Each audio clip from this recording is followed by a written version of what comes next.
we're in a great spot. Well done to Doug King. We've bought the stadium now, Ben, which is massive. It settles all of that uncertainty, and there's just positivity running through the city at the minute. So we're in a great spot. Talk about the team on the whole in a minute. I'm really enjoying the improvement in individual players, and you might tell me that, well, that's just a consequence of the team playing well and everyone rising their level. But I think you and I had discussed, if you can get a good fee for Ellis Sims in the summer, that could be some money you could spend elsewhere. Yeah. Brandon Thomas Asante, well, he's all right. He's a substitute, isn't he? The two centre-backs, well, they'd been in the EFL a bit. So, both at Barnsley, I know Thomas on loan. And again, you may say it's just the consequence of the team playing well, but feels like Redoni as well. At the back end of last season, Ipswich fans will have seen him basically down tools for Huddersfield at the end of the season, and in the game that Town got promoted. But am I right that it's individual players improving, or is that on the team ethic?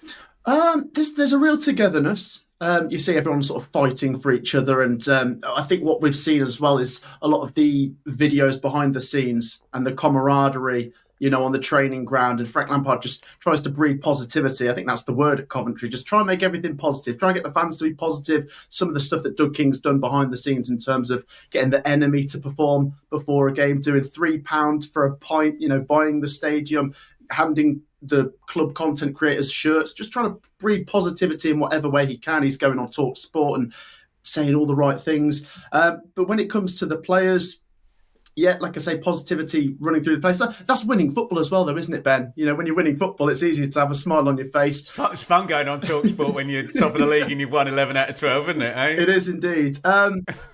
You're right, though. You're so right when it comes to Ellis Sims and even Brandon Thomas Asante. I can't pretend I didn't have those conversations with my friends in the summer and said, would you rather have Josh Sargent than Haji Wright? And now, obviously, it's a swap we wouldn't make. I still rate Josh Sargent, by the way, but everyone is firing, and the players that are coming in are really fighting as well. Josh Eccles, who's always been like a player on the fringes, when he comes in, he's chipping in with goals now as well. So a real winning ethos around the place at the minute, and Frank Lampard deserves massive credit for that. Rushworth's been a really good pickup, by the way, obviously because Dovin went out, and that was a bit of a problem for Coventry towards the end of last season with Collins coming in, and then Wilson stepped in for the playoffs, and you don't want that going into a playoff campaign. No. The big signing for me, Matt Grimes, last January, an absolute steal, Ben. You're right what you say about the centre-back partnership, Bobby Thomas and Liam Kitchen. I still, at times, feel a little bit like, they're fairly young and still quite new to the Championship when you think about it. But Matt Grimes just in front of them, and, he drops back, he's everywhere. And it feels like we've got all the cogs to the machine, and it's all just working perfectly at the minute.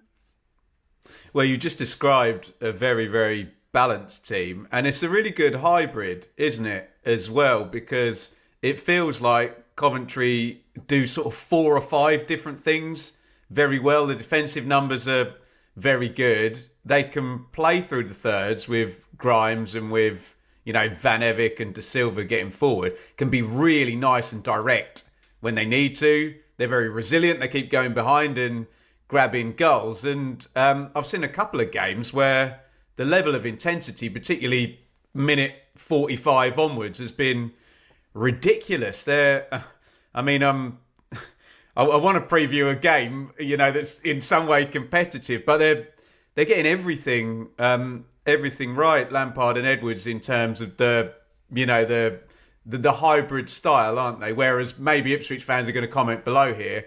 Ipswich are trying to do one thing very well and not nailing it, and that's having a consequence, whereas Coventry are mixing it up really well, aren't they?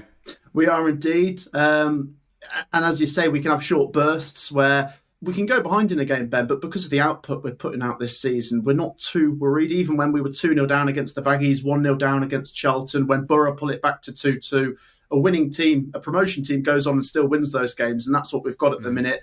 Like you say, down the sides. To hold on to Milan Van Evak was really impressive, because he was a player I thought that might go in the summer transfer window. But we could be very direct. Corners, throw-ins.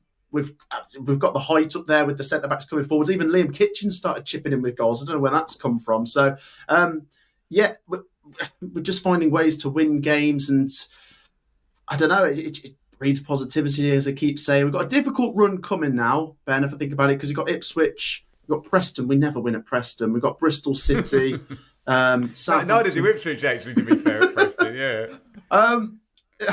Because it's really tricky at the minute. As you can see, I'm a bit lost for words with our good start to the season. I completely agree with what Ben's been saying on his channel about the people that might say, oh, there's a long way to go. Coventry are clearly 10 points clear because we deserve to be. We've been the best team, and look at the goals we're putting out this season. But at the same time, we've seen, I think looking at the fixtures, I just want to get to Christmas, Ben. I'm with you that Coventry are nearly there, but I want to get to Christmas. And like we're going to talk about this Ipswich game. There's 2 games coming in December, which I feel like Ipswich have to win both, actually.